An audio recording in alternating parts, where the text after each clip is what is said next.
Yo yo, what's up, bonjour à tous et bienvenue sur le podcast Cardano français, le seul podcast qui vous donne toute l'information sur votre blockchain préférée. Quentin, aka Mr. Q, sera votre hôte pour toute la durée de l'émission.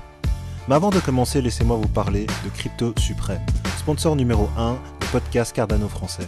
Crypto Suprême est le site internet où vous pouvez vous procurer tous les articles Cardano, Emurgo et IOHK. Que ce soit des vêtements, des pièces de collection ou des articles de bureau, vous trouverez sur le site cryptosupreme.net les meilleurs produits, les meilleurs prix et le meilleur service. Avant que j'oublie, aucune information donnée dans le podcast ne doit être prise comme un incitatif à investir dans le projet Cardano. Il est toujours mieux de faire ses propres recherches avant d'investir dans n'importe quel placement financier. Bang bang, bonjour à tous et bienvenue sur le podcast Cardano français. J'espère que tout va bien pour vous et je ne sais pas si vous commencez à sentir cette odeur de bull run qui se prépare. Toute cette positivité dans l'ère des crypto-monnaies, il faut quand même être prudent, cela pourrait être un piège des médias, mais je remarque que les étoiles ont l'air de s'aligner pour faire de 2020 une année qu'on n'oubliera pas de sitôt. Alors aujourd'hui, on parle de langage de programmation avec Mathias Benkor, lead développeur chez IOHK. J'ai eu la chance de rencontrer Mathias au IOHK Summit l'an dernier et j'ai voulu faire une courte entrevue. Mais après 5 minutes, j'ai arrêté l'enregistrement parce que la conversation était bien trop importante pour faire un petit enregistrement. Nous avons donc décidé de se programmer un podcast pour parler de son parcours qui l'a préparé à travailler sur un des projets les plus en vue cette année. Le langage de programmation Haskell a été choisi par IOHK pour développer le protocole de Cardano. La version actuelle de Shelly sur le testnet a été développée en Rust, mais la version de production sera développée avec Haskell et elle devrait être disponible sur le testnet très bientôt. Laissez-moi rapidement vous expliquer la différence entre un langage traditionnel, qu'on appelle aussi un langage impératif comme Java, C#, et un langage fonctionnel comme Haskell. Imaginons que vous êtes dans une maison et que je veux vous expliquer comment passer du salon à la chambre à coucher. On peut comparer la description à la programmation d'un protocole. Avec un langage traditionnel, je dirais chaque action dans les moindres détails. Respire, lève-toi, garde l'équilibre, avance le pied droit, ensuite le pied gauche, continue de respirer, et ainsi de suite. Il est facile de constater qu'on peut rapidement faire des erreurs et mettre en péril le protocole. Avec un langage fonctionnel, la description est beaucoup plus intuitive. Lève-toi, avance jusqu'à l'escalier, évite le chien, monte les escaliers, la première porte à droite est la chambre à coucher. Dans mon deuxième exemple, c'est beaucoup plus facile de valider que le code informatique fait exactement ce à quoi j'ai pensé. Je vous encourage à apprendre Haskell, Plutus et Marlowe. C'est un investissement personnel que vous vous faites et ce ne sera pas perdu, je vous le garantis. Mathias l'explique beaucoup mieux que moi et avec son expérience, vous allez comprendre pourquoi des compagnies comme Deloitte ou Microsoft sont intéressées par ce genre de langage de programmation et surtout pourquoi il serait un bon partenaire pour Cardano. J'espère que vous allez apprécier cette interview. Toutes mes excuses pour la qualité du son, il n'est pas aussi pur que ce à quoi vous êtes habitués, mais le contenu vaut vraiment la peine d'écouter le podcast jusqu'à la fin. N'oubliez pas de smasher le bouton like, de vous abonner à la chaîne YouTube et de partager l'émission avec vos proches. Alors sans plus tarder, voici l'entrevue avec Mathias Benkor, lead développeur pour IOHK. Peace. Alors, salut Mathias, comment ça va? Salut, ben ça va bien, et toi? Oui, ça va bien, merci. Et tout se passe bien à Toulouse, la température est bonne? Ouais, on a eu un mois de pluie quasiment, et là il commence à faire joli, donc c'est assez agréable. Ah bon, excellent. Tu peux nous faire un petit résumé de ton background avant IOHK, donc ta formation académique, puis tes expériences avant d'arriver à IOHK? Ouais, alors pour le coup j'ai un parcours académique qui est assez classique pour un Français, on va dire. J'ai fait une école d'ingénieur à Toulouse, avec spécialité en informatique et en mathématiques appliquées. Donc c'était relativement, on va dire, assez théorique au final, malgré le côté appliqué. Et après ça, je suis parti en fait à Amsterdam pour mon stage de fin d'études du coup pendant 4 ans. Où donc, du coup, depuis Amsterdam, j'ai participé à plusieurs projets, essentiellement avec des petites startups, euh, notamment une startup qui a pas mal grossi aujourd'hui, qui s'appelle The Things Network et qui travaille dans l'IoT. Leur mission, c'est de faire un espèce d'énorme réseau complètement ouvert pour justement les Internet of Things et tous ces petits objets connectés. Et après ça, j'ai bougé du coup vers le milieu un peu plus fintech, faire de la technologie pour des boîtes telles que des banques ou des gros processeurs de paiement et ce genre de trucs, qui ont un peu du mal en fait à renouveler leur technologie parce qu'ils utilisent des technologies qui sont vieilles. Et de leur côté, la moindre erreur peut leur coûter plusieurs millions et milliards. Du coup, ils sont assez réticents à changer quoi que ce soit. Et nous, l'idée, c'était de pouvoir mettre en place une espèce de produit, une plateforme qui vienne répondre à leurs besoins de façon assez simple et qui puisse juste venir brancher au-dessus de leur système en quelque sorte, venir s'interfacer avec les systèmes existants qui sont un peu vieux et décadents et offrir une espèce de nouvelle couche un peu plus moderne et plus facile à utiliser. OK. Fait que c'est comme avoir un intermédiaire entre... donc, ils voulaient pas refaire leur système, C'est ça. mais ils voulaient vraiment avoir quelque chose au-dessus de leur système. C'est ça, ils voulaient pouvoir renouveler leur système et pouvoir implémenter de nouvelles choses. Mais le problème, c'est qu'ils ne pouvaient pas le faire en modifiant leur système actuel. Du coup, l'idée, c'est d'avoir cette espèce de couche entre les deux qui puisse permettre de récupérer tout ce que leur système était capable d'ingérer à la base, pouvoir le redonner sous une autre forme qui est un peu plus digeste pour les développeurs, un peu plus digeste pour construire d'autres applications après par-dessus. OK, OK, OK. Et le sujet principal du podcast aujourd'hui, donc le développement Haskell, à quel moment, au niveau de ta formation académique, tu as appris le langage Haskell ou le langage functional programming? Alors, étant donné que j'ai fait mes études en France, j'ai pas vraiment fait l'Haskell OK. dans mes études, parce qu'en France, c'est pas très populaire et on fait plutôt du OCaml, qui est un langage aussi purement fonctionnel, mais qui est franco-français. Donc, en général, en France, on préfère plutôt faire du camel. Et j'avoue qu'à l'époque, j'ai pas direct la functional programming. J'ai trouvé ça assez intéressant conceptuellement, disons, mais à l'époque, j'étais très, très, très branché sur l'orienté objet et je voyais pas forcément le programming. Ça me paraissait un peu non utilisable en production, on va dire. Et c'est après, un peu plus en grandissant, en ayant plus d'expérience, que j'ai redécouvert Haskell en quelque sorte, et notamment aussi Functional Programming via Helm, qui est un autre petit langage front-end assez sympa. Mhm. Et en fait, c'est via ce biais-là que j'ai redécouvert, ce qu'on pouvait faire avec du functional programming et que je me suis rendu compte qu'à l'époque, ça résolvait en fait pas mal des problèmes que j'avais et pas mal des frustrations que je pouvais avoir avec à l'époque JavaScript et Python, où je me disais, bon, des tas de limitations et des trucs que j'aimerais faire plus correctement. Et là, je découvre le functional programming je redécouvre le functional programming qui effectivement semble résoudre tous ces problèmes-là. Ou en tout cas, OK. en fait la promesse, évidemment.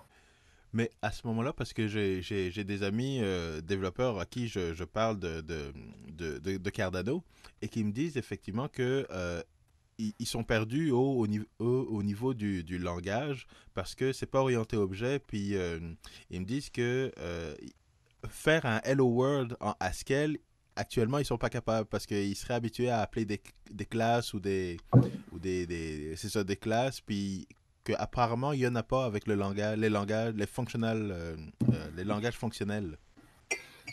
Alors, ouais, la façon de penser est un peu différente. Après, de là à dire que c'est plus compliqué, c'est pas forcément le cas. Surtout pour le coup, pour un Hello World ou un Scale, ça prend à peu près 2 lignes et c'est assez simple. Mais Mhm. c'est vrai qu'on va pas avoir toute cette encapsulation dans une classe avec une méthode publique qui renvoie void, etc., comme on a habitué un peu en plus en Java et dans le reste. Mais au final, c'est une autre façon d'approcher la programmation, mais ça reste quand même très. Bon, il y a beaucoup de similitudes entre les deux côtés. C'est plus que dans la façon d'articuler une solution en général. Le functional programming va privilégier des solutions qui sont un peu plus, dans lesquelles il y a un peu moins de relations entre chaque élément, on va dire. Et au final, quand on commence à faire de l'objet un petit peu, j'ai pas envie de dire sérieusement, mais en essayant vraiment de faire les choses de façon propre avec une application qui va pouvoir évoluer au fil du temps, on se rend compte qu'on adopte de plus en plus de pratiques qui sont en fait des pratiques qu'on retrouve aussi en functional programming. Tout ce qui va être isolation, encapsulation, faire attention à avoir une interface simple pour chaque objet, et ce genre de trucs, c'est en fait des concepts qui sont vraiment au cœur du functional programming et qu'on essaie d'appliquer aussi dès le début. Et au final, au bout d'un moment, on se demande peut-être, tant qu'à faire toutes ces choses-là et à faire de l'objet de façon très épurée de cette façon-là, peut-être autant faire directement du functional programming et s'éviter en fait tout le surplus qui est apporté par la programmation objet. Et donc, dans ton expérience de travail, à quel moment tu as utilisé des langages fonctionnels lors de tes anciens emplois, dans le fond? Ouais, alors sur mes derniers emplois, ce qui s'est passé moi de mon côté, c'est que j'avais vraiment envie d'aller explorer le functional programming et du coup j'ai décidé de partir en freelance. Et donc j'ai j'ai quitté mon travail Mhm. et je me suis mis en auto-entrepreneur sur Amsterdam. Et en fait, j'ai continué à bosser pour la même boîte pendant un temps, en temps partiel, mais sur un projet pour lequel j'avais un contrôle total de la technologie qu'on allait utiliser. Et évidemment, Ok. comme la technologie était à la fois s'appliquait bien, disons, au projet, parce qu'on avait besoin de quelque chose qui soit assez important en termes d'appels concurrents et en termes de pardon, je trouve comme mes mots en anglais, euh, qui sont importants en termes et de stabilité. J'ai décidé de partir sur de la scale directement. Mhm. Et donc, c'est à peu près comme ça au final que je me suis lancé. À cette époque-là, je n'avais jamais touché à Scale véritablement, quoi, à part sur des petits projets. J'avais pas mal accumulé la théorie, mais on n'avait jamais vraiment fait ça sur un projet. Donc, on est parti sur un projet d'1 an et demi. C'est au final, et ça m'a vraiment conforté dans l'utilisation d'Ascale et dans le fait que c'était quelque chose que j'avais envie peut-être d'explorer encore un peu plus en détail. Mhm. Et du coup, je faisais ça à temps partiel avec du coup cette boîte-là. Et en même temps, je suis allé aussi voir un petit peu à côté d'autres petites boîtes sur Amsterdam qui faisaient déjà du Haskell ou du functional programming. Notamment, j'ai fait un tour chez TrueQ à l'époque, la boîte s'appelait, qui faisait une application de feedback pour entreprises Ok. et qui avait une stack qui entremêlait à la fois Haskell, Erlang, PureScript et Helm, Ok. un gros panel de langages. Mhm. Et ils étaient tous assez expérimentés, donc c'était assez agréable d'être dans cet environnement-là et de pouvoir justement apprendre de tous ces gens-là. Et après, j'ai fait un petit temps aussi avec Cordify, qui était une boîte sur Utrecht, donc une petite ville qui est à peu près à 1 heure d'Amsterdam, qui avait toute une stack en fait majoritairement en PHP et qui Mhm. était en train de migrer de PHP vers Haskell. Du coup, je les ai aidés à faire cette transition-là et à en fait renouveler tous leurs services web de PHP en le transformant avec une application Haskell un peu plus solide. Ok. Ok, intéressant. Donc, c'est là que tu as bâti ton gros background, ou ton gros de l'expérience en Haskell finalement. C'est ça. Au final, ça a été trois projets en même temps avec trois boîtes différentes, mais ça permettait aussi d'accumuler énormément d'expérience en très peu de temps. OK. Et en France, de manière générale, est-ce que tu vois d'autres opportunités de faire de la programmation fonctionnelle dans des boîtes ou c'est quand même plus restreint ce genre ce type de programmation-là, de langage-là? Hum, je dirais qu'en France, c'est un peu bancal dans le sens où la plupart des boîtes, pour l'instant, je trouve, qui proposent du functional programming sont des boîtes internationales. Ça va être des OK. boîtes comme Microsoft, comme Deloitte et des grosses boîtes qui ont aussi, du coup, les enjeux qu'il y avait derrière et qui ont envie de commencer à former certains de leurs employés là-dessus. Et OK. donc, qui vont proposer en général du Haskell. Ouais, ouais, ouais. Après, en Helm aussi, on commence à le retrouver sur pas mal de petites boîtes parce que c'est un langage Mhm. front-end qui fait vraiment bien le taf et qui au final, quand on arrive de React ou des dernières versions d'Angular, partir sur du Helm, c'est assez intuitif et ça permet Mhm. d'avoir un premier pied dans le functional programming de façon simple. Du coup, ça aussi, je commence à le voir un petit peu plus. Après, je pense que je suis un peu biaisé parce que forcément, je suis branché sur beaucoup plus de réseaux functional Ouais, programming, donc ouais, je vois l'info beaucoup plus facilement et beaucoup plus fréquemment, peut-être que je dirais d'autres qui ne évidemment. sont pas forcément sur ces mêmes réseaux, évidemment. Espoir, dans le sens où c'est une technologie qui prend pas mal d'essor et il y a de plus en plus de technologies mainstream maintenant et de projets un peu plus mainstream qui adoptent ce genre de pratique et qui aussi poussent en quelque sorte à l'adoption plus générale. Mhm, mhm, mhm. Ouais, puis c'est quelque chose que tu mentionnes qui est important. Le fait que des grosses boîtes comme Microsoft ou Deloitte emploient ce genre de langage-là. Donc, eux voient l'opportunité, puis l'intérêt, les avantages, dans le fond, d'utiliser un langage comme Haskell. Exactement. Ah, c'est bon, c'est bon. Et dans le fond, à quel moment tu as entendu parler de la technologie blockchain dans ton parcours ou dans ton expérience avant d'arriver dans le fond chez UHK? Je dirais à peu près 3-4 ans avant. Au final, juste ma toute première année à Amsterdam, en fait. Ah, J'étais déjà dans un environnement qui était pas un incubateur, mais une espèce d'endroit de coworking où il y avait beaucoup de startups qui se retrouvaient, avec beaucoup aussi d'auto-entrepreneurs qui venaient là, ce qui permettait d'être en contact avec pas mal de gens et sur pas mal de sujets différents. Enrichissant, et notamment, j'avais rencontré une personne à cette époque-là qui s'était bien intéressée à Bitcoin à l'époque et qui avait d'ailleurs commencé avec des potes à construire un miner avec des Raspberry Pi. À l'époque, c'était encore possible. ouais, Donc, pour dire à quel point c'était quand même il y a un petit moment déjà. ouais. Et j'avais trouvé l'idée assez intéressante au début, puisqu'il m'avait un peu expliqué le truc, et je me suis dit, ah, c'est pas mal. J'avais un peu creusé, regardé le papier de l'époque, là, le papier de Satoshi de 2009. Mhm. Au final, j'avais pas forcément creusé un peu plus. Et je pense 2 ans après, je me suis retrouvé du coup avec ma boîte à Amsterdam à bosser un peu plus dans la fintech. Et j'ai un collègue qui est complètement à fond sur Bitcoin et sur la technologie blockchain, et qui m'en a reparlé. Du coup, on en a reparlé pas mal, jusqu'au point de vraiment s'y intéresser et de me dire, bon, quand même, là, ça commence à être un truc enfin, sur lequel je commence à avoir de l'intérêt, et où je me dis que je pourrais peut-être éventuellement participer et chercher à contribuer à cette chose-là. À l'époque où je cherchais à faire mon shift sur la programmation fonctionnelle, donc bah, naturellement, j'ai cherché est-ce qu'il n'y aurait pas des blockchains qui feraient de la scale? Parce que pour moi, ce serait aussi un gage en quelque sorte de qualité. Et bah, je suis naturellement tombé sur IOHK. Mhm. Et c'est là que je me suis dit, bon, bah, c'est là que je veux bosser pour l'instant. Et ça rejoint à peu près tout ce qui m'intéresse, aussi au niveau des valeurs que véhiculait l'entreprise, d'avoir du full remote, d'être le recrutement sur la façon d'approcher justement le développement, d'avoir ce Ouais. côté un peu plus académique et formel sur le développement, et pas juste on essaie de développer des trucs le plus rapidement possible et les mettre en production pour que les utilisateurs soient contents. Non, là, c'est vraiment Mhm. plus, on veut faire de la qualité, on veut faire quelque chose qui soit solide, et ensuite, on veut le mettre en avant, utiliser en toute sérénité.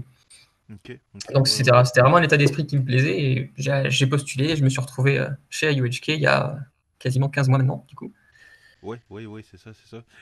Et donc, à quel point vous êtes lié au niveau justement, chez IOHK entre ce sur quoi tu travailles, puis on va en arriver un petit peu, et sur tout ce qui est le côté académique, donc la recherche, puis les documents de recherche, après ça, la transformation en, avec les méthodes formelles, puis tout ça. À quel point tu es en contact avec toutes ces personnes-là? Alors, pas énormément, pour être honnête, dans le sens où IOHK, c'est une boîte qui est petite, mais qui est quand même très grande, très Mhm. étendue. Ouais. Parce que déjà, il n'y a pas que Cardano, au final, dont s'occupe IOHK. Il y a aussi d'autres projets qui sont Oui, oui. assez importants. Mhm. Et au final, la recherche qui se fait au-dessus, elle se fait. Il y en a une partie qui va se faire pour Cardano, mais une partie qui est aussi de la recherche un peu plus générale sur la blockchain. Oui, effectivement. Et nous, disons qu'en tant qu'ingénieur, on va être un peu plus des consommateurs de tout ce qui se fait au niveau de la recherche. Donc, OK, OK. on a effectivement des canaux de communication qui nous permettent de pouvoir aller directement poser des questions si on a besoin, qui nous permettent peut-être d'avoir aussi accès aux documents un petit peu avant qu'ils soient publiés de temps en temps, d'être des choses comme ça, vous voyez, faciliter la communication. Mhm. Mais après ça, on est surtout juste en quelque sorte ouais, des consommateurs, et on regarde ce qui se fait au niveau de la recherche, et on prend ce dont, dans tout ce panel de recherche-là, on prend ce qui nous peut nous intéresser, ce qui peut être justement mise en application après derrière. Et là, on Ouais. cherche justement à formaliser ça de façon un peu plus pratique. Et ensuite, il y a encore une autre phase qui va être là vraiment mettre en développement tout ce qui a été formalisé, tout ce qui a été compris depuis les papiers.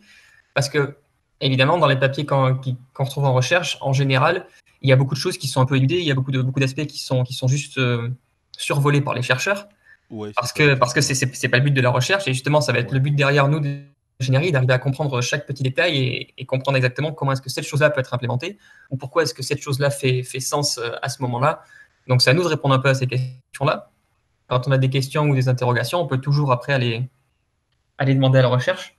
Mais je dirais qu'il y a vraiment trois gros corps de métier à IOHK. Il y a le côté, enfin, en matière technique, il y a le corps de la recherche qui va s'occuper de faire vraiment les recherches de plus haut niveau. Derrière, on a une équipe qu'on appelle l'équipe formelle, au final, qui, elle, va bosser sur réussir à prouver mathématiquement et à créer des modèles exécutables de ces recherches-là. Et ensuite, Mhm. derrière, il y a la team d'ingénierie qui cherche, elle, à implémenter euh, tout ce que la team formelle a pu effectivement formaliser et mettre en exergue, quoi. Mhm, mhm, mhm. Du coup, moi, Et, j'appartiens plutôt à cette team, à la dernière team, qui est la team d'ingénierie qui va chercher à implémenter tout ça.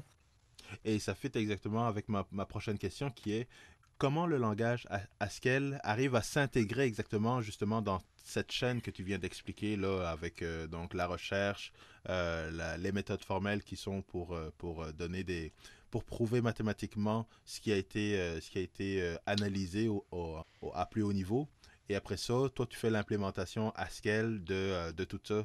Comment le Haskell s'intègre là-dedans? Alors, Haskell, il s'intègre à plusieurs niveaux de notre côté. Déjà, c'est un langage qui est pas mal utilisé au niveau de la recherche. Donc, disons que et c'est pas pour rien, c'est que la traduction entre des modèles mathématiques ou des modèles informatiques vers de l'Haskell est relativement simple, parce que le langage en lui-même est assez proche, syntactiquement parlant, des mathématiques. Ok, À, oui, à plus ou effectivement. moins faire le parallèle et faire des va-et-vient entre Haskell et des maths, à partir du moment où on utilise tout ce qui va être théorie des ensembles et ce genre de trucs, Mhm. bah, le parallèle se fait assez vite. Après, on est qu'Haskell, c'est un langage qui est, comment dire, historiquement assez présent au niveau académique. Ça fait qu'il y a énormément aussi de projets et d'outils qui permettent de faire ce genre de choses en Haskell. Parce que bah, les chercheurs, quand ils ont cherché à créer ce genre d'outils, bah, ils les ont fait principalement avec les langages qu'ils maîtrisaient et donc en Haskell. Ce qui fait que quand Ouais. on veut faire de la preuve formelle, quand on veut faire de l'assistance de preuve et ce genre de trucs, Mhm. quasiment nécessairement manipuler des langages qui sont soit Haskell, soit des langages fortement inspirés par Haskell ou dont Haskell a, disons, donné naissance. Je pense notamment Ok. à Agda ou Idris, qui sont des langages aussi purement fonctionnels, qui sont très inspirés d'Haskell à la base, mais qui, disons, résolvent quelques problèmes que potentiellement Haskell pouvait avoir dans son design initial, ou qui vont chercher à résoudre, enfin, ne peut pas résoudre simplement, ou pour lequel il faut se battre un petit peu plus. Ok. Du coup, il y a déjà cet aspect-là qui est assez pratique. Après, il faut voir aussi qu'au niveau de Cardano notamment, du coup, Cardano, c'est une blockchain qui est basée sur ce qu'on appelle l'UTXO, hein, comme Ouais. Bitcoin. Ouais. Et bon, toi, je pense que tu as sans doute savoir, mais il y a majoritairement deux modèles qui existent à l'heure actuelle, c'est on va dire le UTXO ou les accounts, comme on peut trouver sur Ethereum. Exact. Ouais. Maintenant, si on fait un peu le parallèle avec la programmation, ben, on se rend compte que tout ce qui va être account, c'est un peu plus proche de la programmation objet, alors que les Ok. UTXO, on est beaucoup plus proche de l'approche fonctionnelle, en fait, avec Ok. cette idée Ok. de données qui va être immutable. Donc, le Ouais. UTXO qui est immutable, qui va évoluer et qui va constamment devenir des nouvelles entrées pour la prochaine fonction, la prochaine transaction, Mhm. les nouvelles entrées, etc. Donc en fait, ce que les UTXO permettent, ce que ce modèle permet, c'est justement d'avoir une approche qui est beaucoup plus fonctionnelle aussi dans dans l'approche formelle, dans l'élaboration de preuves, dans l'élaboration de programmes. On peut beaucoup plus facilement faire le parallèle entre les mathématiques et la théorie mathématique et le modèle UTXO. Et du coup, là, d'avoir un langage qui fonctionne un peu de la même façon, bah, ça permet plus facilement de manipuler ce genre de modèle. Ok, donc là, j'entends plusieurs avantages finalement d'utiliser la programmation fonctionnelle et le langage Haskell, c'est que au niveau de la recherche, c'est utilisé. Au niveau même des méthodes formelles, on avait un podcast avec Mathias Goodman qui disait qu'il utilisait un petit peu Haskell pour faire des débuts d'exécutables, comme tu le mentionnais également. Et au niveau de UTXO, c'est plus facile à utiliser avec un langage fonctionnel que l'autre langage qui est ce que Ethereum utilise finalement. Ça, c'est fortement intéressant. Mais est-ce qu'on peut dire que le langage Haskell est un langage intéressant pour les mathématiciens finalement? C'est ça aussi ce que j'ai l'impression de comprendre, c'est que ceux qui aiment les mathématiques vont être fortement intéressés par ce langage-là. À partir du moment où ils aiment aussi faire de la programmation, oui. Mais Effectivement, oui. ça reste aussi un langage de programmation. OK. Mais oui, effectivement, il y aura moins d'efforts à faire pour quelqu'un qui fait des maths à aller vers de la scale qu'à aller vers quelque chose comme du Java ou du C++. Ça, c'est certain. OK. OK. OK. Alors, bon, le langage Haskell, c'est pas tout beau, tout rose. C'est quoi les inconvénients qu'on peut reprocher dans le fond à ce langage-là ou qui sont un petit peu plus difficiles pour ce langage-là? Bah, au final, de mon point de vue d'ingénieur, on va dire, le plus gros bémol que je peux mettre sur Haskell, c'est que c'est un langage qui est arrivé dans l'industrie assez récemment, au final, quand on OK. compare à OK, d'autres ouais. langages, hein. Enfin, récemment, c'est-à-dire, on va dire 10-15 ans, pour être gentil. Mhm. Et où c'est un langage qui commence vraiment à prendre de l'ampleur industriellement, notamment avec des boîtes qui cherchent maintenant à créer des outils par-dessus et ce genre de choses. Mais du coup, bah, jusqu'à il y a quelques années, c'était un langage qui avait jamais vraiment de support sérieux pour pouvoir partir en production et pour pouvoir être au même niveau, disons, que bah, des langages un peu plus enterprise comme Java, où là, derrière, on va pouvoir avoir des tas de solutions, des tas de services qui vont se brancher dessus et qui nous permettent de pouvoir monitorer, de pouvoir visualiser les performances, de pouvoir débugger facilement, ne serait-ce que d'avoir aussi des éditeurs qui permettent d'avoir après des outils au niveau du développement même. Donc, la situation est bien meilleure maintenant que ce qu'elle a pu être il y a un petit moment avec Haskell. Et ça reste que il y a encore du chemin à faire aussi là-dessus. Et que au niveau de la communauté maintenant, la communauté est assez divisée, je dirais, entre deux grosses classes d'utilisateurs. Il y a encore le côté un peu plus académique, Haskell, à faire des programmes au sens qui vont être ensuite pouvoir être mis entre les mains d'utilisateurs.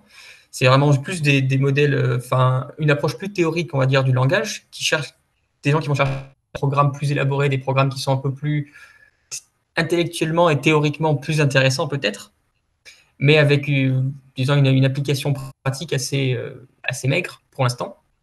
Et à côté de ça, il y a toute une classe d'utilisateurs qui sont plus orientés ingénierie et orientés pratique, qui ont envie, eux, de mettre au point des programmes qui sont ensuite utilisables par des utilisateurs, qui sont utilisables en entreprise, qu'on puisse facilement monitorer, gérer derrière. Et du coup, parfois, c'est un petit peu dur de s'y retrouver.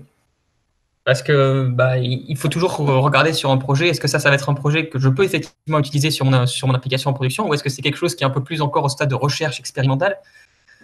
Et constamment, on doit faire ce va-et-vient entre ce qui est utilisable aujourd'hui en production et ce qui est encore dans le domaine de la recherche et qui est certes intéressant, mais pas forcément utilisable encore. OK. Et je te pose la question parce que c'est ça. Là, on parle d'applications puis de l'utilisation d'Haskell dans des applications pouvant être utilisées en industrie. Mais est-ce que le langage Haskell peut être utilisé, puis c'est un langage de programmation, on s'entend, mais est-ce qu'il est facilement utilisable pour faire des applications comme un Facebook ou un type de jeu vidéo, tout ça? Est-ce que c'est faisable avec ce langage-là? Est-ce que c'est pas nécessairement plus facile, mais dans le fond, est-ce que tout simplement c'est faisable? Alors oui, tout sera faisable avec Haskell, il n'y a pas de problème. La question, c'est est-ce que ce sera le meilleur outil pour faire cette chose-là, hein? Okay. C'est toujours pareil, je peux faire des tas de choses avec un langage de programmation, mais certains sont meilleurs pour certaines tâches. Ouais, et à mon sens, il vaut mieux de temps en temps prendre un langage qui est un peu plus comment dire, élaboré pour une tâche particulière que d'en prendre un autre parce qu'on préfère ce langage-là. Dans tout ce qui va être système concurrent. C'est-à-dire que dès qu'on va avoir, par exemple, je sais pas, un serveur web ou une application telle que Cardano, où on doit gérer de ressources en même temps avec différents clients, avec différents serveurs de chaque côté, où là, on va avoir un gros besoin en concurrence, Haskell est juste parfait pour ça. Et il y a vraiment une très bonne librairie, un très bon écosystème qui permet de résoudre ce genre de problème. Après, si aujourd'hui, tu as envie de faire un jeu en Haskell typiquement, je pense que c'est pas le meilleur choix que tu puisses prendre. Même si c'est possible, et même s'il existe des game engines en Haskell, même s'il existe pas mal de ressources graphiques pour faire du WebGL et des trucs comme ça, ça reste qu'on est loin du support que tu pourras avoir en faisant du Unity et du C# par exemple. Fait que mettons que je fais un jeu ou une application, après ça, c'est juste de l'intégrer à l'écosystème Cardano avec l'utilisation des contrats intelligents finalement. Parce que ça, c'est encore différent. Si jamais tu voulais faire, tu disais, un jeu qui utiliserait du coup la blockchain comme système économique, par exemple. Pour le coup, pour s'interfacer avec Cardano, il n'y a pas forcément besoin de faire du Haskell. Ok, oui, effectivement. Donc, et effectivement, il va y avoir, il y a Plutus et Marlowe qui arrivent bientôt. Et là, Plutus, c'est un sous-ensemble d'Haskell en quelque sorte au niveau du langage. Oui, des primitives un petit peu plus simples.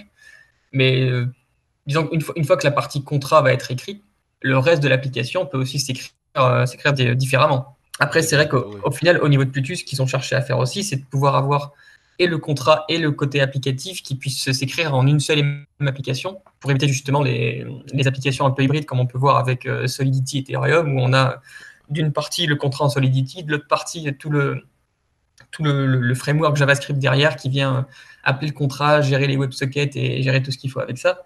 Mais au final, il pourrait y aussi au niveau d'Haskell d'avoir vraiment une petite couche applicative, un petit cœur qui communique avec la blockchain sur lequel tu peux imaginer faire une petite interface facile pour ensuite un autre langage dans lequel il est plus confortable de réaliser le reste de l'application.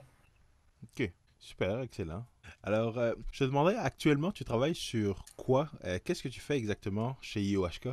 Alors, moi, je suis lead dev au niveau du wallet backend. Mhm. C'est-à-dire, c'est pour l'instant la seule couche applicative qui est au-dessus de Cardano en tant que tel, de pouvoir parler derrière à la blockchain, pouvoir manipuler en quelque sorte la blockchain en envoyant des transactions, en gardant, euh, gardant trace de différents comment on dit, des portefeuilles, des porte-monnaies en français, des wallets. Oui. Et du coup, on est concrètement ce qu'on est d'un point de vue technique, c'est on est un serveur web qui a une interface HTTP qui permet ensuite derrière à Daedalus, donc l'application front-end, de pouvoir, dont elle a besoin pour pouvoir justement faire son front-end. Et on est aussi utilisé par tous les exchanges qui utilisent Cardano à l'heure actuelle pour pouvoir aussi faire leur travail d'exchange de leur côté, donc gérer tous les assets des différents utilisateurs, pouvoir envoyer les transactions quand ils en ont besoin, et tout un tas de petits trucs en plus qui sont en rapport avec ça. Donc, tu n'es pas nécessairement lié à l'équipe d'Adalus, tu es vraiment au niveau du wallet backend, donc comment je dirais ça, c'est entre les différents wallets qu'on peut retrouver sur des exchanges, sur Dadalus, sur Yoroi, et la blockchain, toi tu fais le lien entre les deux. Tu es dans l'équipe qui s'occupe de faire le lien entre les deux. Est-ce que c'est exact? C'est ça, voilà. Nous, on est l'équipe qui va faire le lien entre le nœud, vraiment le nœud qui se connecte à la blockchain, Mhm. qui parle un protocole de très bas niveau. Et ensuite, les clients qui vont chercher, eux, à utiliser la blockchain, mais avec une interface de plus haut niveau. Donc, nous, en quelque sorte, on transforme cette interface de bas niveau et ce protocole de bas niveau en quelque chose d'un peu plus facile à ingérer et à consommer par des clients. Clients au sens client applicatif, c'est-à-dire Daedalus, les exchanges. Pour le coup, Yoroi, c'est un fonctionnement un petit peu différent, OK. parce que Yoroi, c'est ce qu'on appelle un lightweight wallet. Oui, un live, oui, c'est Donc ça. justement, le côté lightweight, ça veut dire qu'ils ne sont pas connectés directement à un node et qu'ils ne sont pas connectés à un backend, un backend Effectivement. tel quel. C'est-à-dire qu'eux se connectent à un serveur en fait distant. Ce serveur-là, et lui gère plusieurs wallets Yoroi en même temps. Mhm. Donc OK. l'approche est un peu différente. Il y a des choses qui fonctionnent de façon pas tout à fait similaire. Alors qu'au niveau du wallet backend, nous, ça va être vraiment une espèce de petit composant qu'on va brancher au-dessus d'un nœud. Et c'est-à-dire qu'on a quand même besoin d'avoir un nœud à côté pour fonctionner. Et c'est là qu'on a le heavy wallet qui est Daedalus, où là, Daedalus, lui, va démarrer son propre nœud, va ensuite démarrer un wallet backend et ensuite Daedalus va converser uniquement avec le wallet backend. OK. OK. Du un pour un finalement. C'est ça. Ben, merci pour l'explication. C'était vraiment super intéressant. On termine avec des questions un peu plus légères. Pour toi, j'aimerais savoir, c'est quoi le problème le plus important à résoudre dans le monde, là? C'est quand même assez dur comme question, ça. Euh, Parce que je pense pas qu'il y ait un seul problème à résoudre, déjà.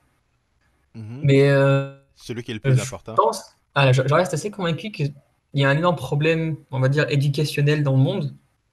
Mhm. Et que, à mon sens, si on arrive déjà à résoudre et l'éducation au sens large, d'arriver à pouvoir mettre à peu près tout le monde au même niveau d'instruction et à pouvoir à permettre à tout le monde d'avoir un esprit critique et de faire preuve, on va dire, de bon sens avec des guillemets, on aurait quand même déjà sauvé pas mal de problèmes dans le monde, sauf que qui est très simple à résoudre.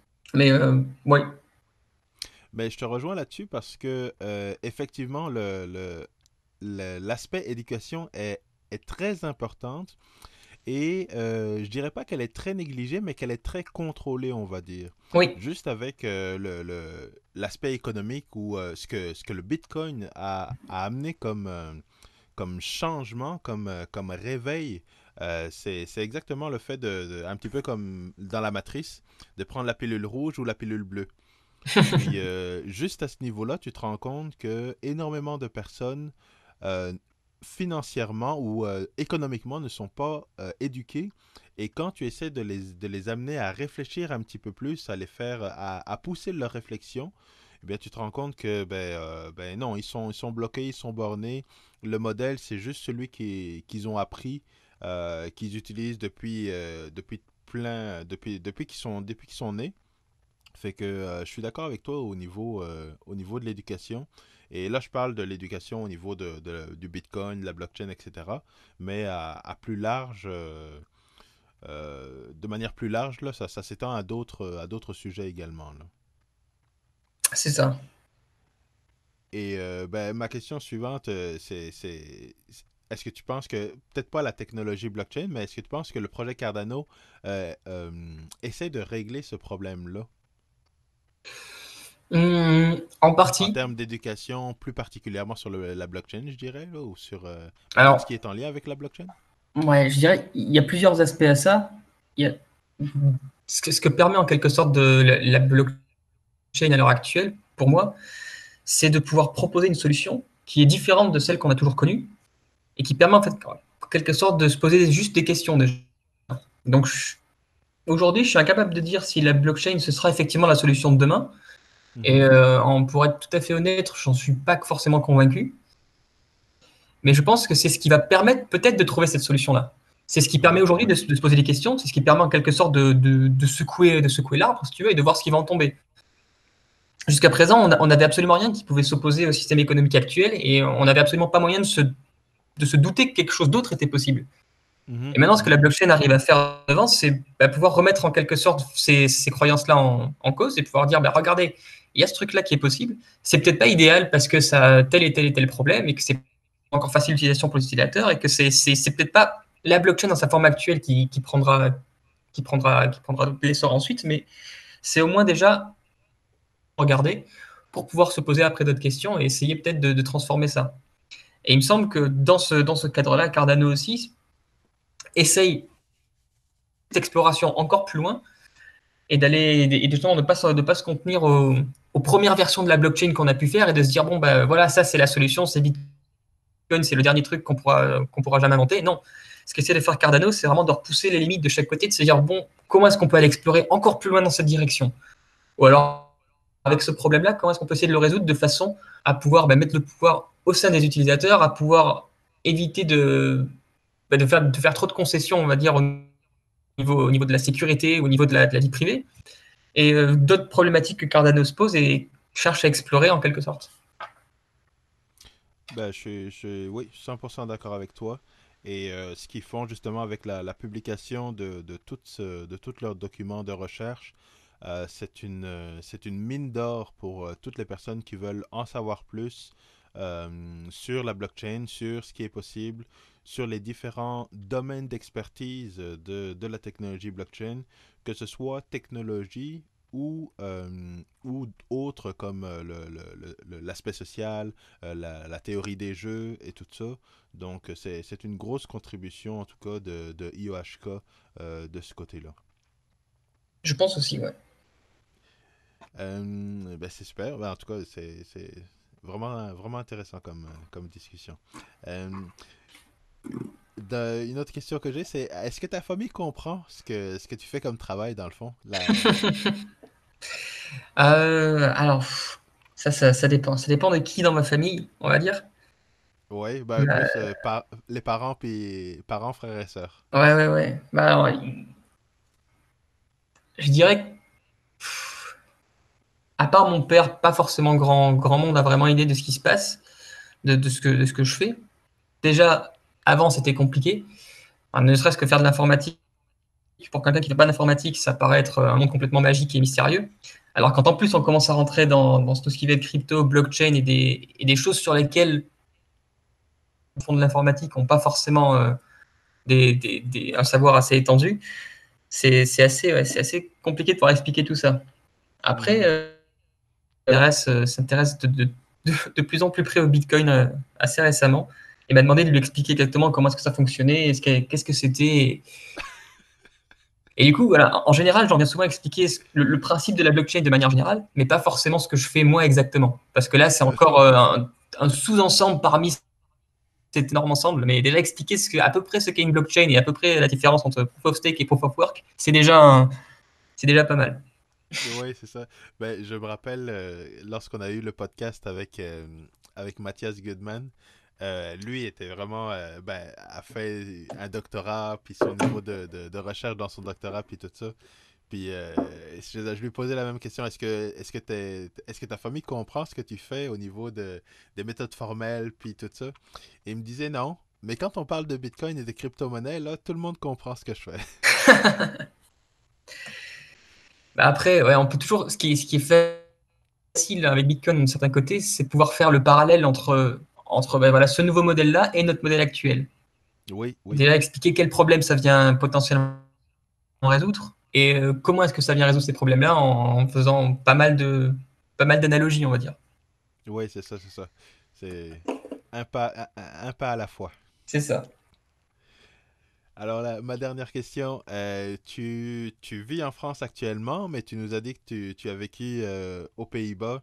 Tu as vécu aussi, lorsqu'on a discuté au IHK Summit, tu m'as dit que tu avais vécu aussi un petit peu au Canada. Dans quel pays tu préfères vivre et travailler? Ah, bonne question ça. Sachant que le Canada, j'y étais qu'en étant petit au final, hein. J'avais entre 9 et 12 ans, donc j'ai pas forcément Ah, connu le travail là-bas, hein. J'ai oui, vraiment moi juste aussi. connu l'école et le grand froid québécois. Et j'ai beaucoup aimé les Pays-Bas. En termes de pays à proprement parler, j'ai vraiment adoré vivre là-bas, même s'il pleut Mhm. souvent, même s'il fait moche, mais ça c'est un aspect accessoire. Le pays en lui-même est vraiment sympa, les gens sont très agréables pour la plupart. C'est pas du tout la même ouverture d'esprit qu'en France et je trouve assez sympa. Après, quelque chose qui m'a vraiment manqué aux Pays-Bas au final, ça paraît con, mais c'était de pouvoir parler français en fait. Ouais, Pas effectivement. parler aussi du coup le néerlandais et ce genre de trucs. Ben, ça reste qu'on n'est jamais aussi fluide que dans sa langue natale. Et Oui, oui. c'est vrai qu'au bout d'un moment, j'étais quand même un petit peu en manque de français. Donc le fait d'être en France, culturellement, ça reste aussi plus facile. C'est plus simple au niveau des relations sociales, ça va être plus simple pour à peu près toutes les interactions qu'on va avoir avec les gens. Je dirais que je suis assez mitigé entre la France et les Pays-Bas au final. Et peut-être que aussi je suis toujours resté dans le sud de la France et que dans le sud de la France, il y a peut-être aussi une façon de penser qui est différente du nord et qu'il faudrait que j'essaie peut-être le nord ou la Bretagne ou ce genre de trucs. Mhm. C'est assez dur à répondre comme question. Et je pense pas rester en France de toute façon pour le reste de ma vie, mais bouger certainement vers d'autres pays encore, parce qu'il y a encore pas mal de choses à explorer. Ben, sachant que tu travailles pour IOHK et que IOHK, ben, c'est une petite famille éparpillée partout dans le monde, ben, tu auras l'occasion de voyager à différents endroits encore, j'en suis sûr. Oh, moi aussi, ouais.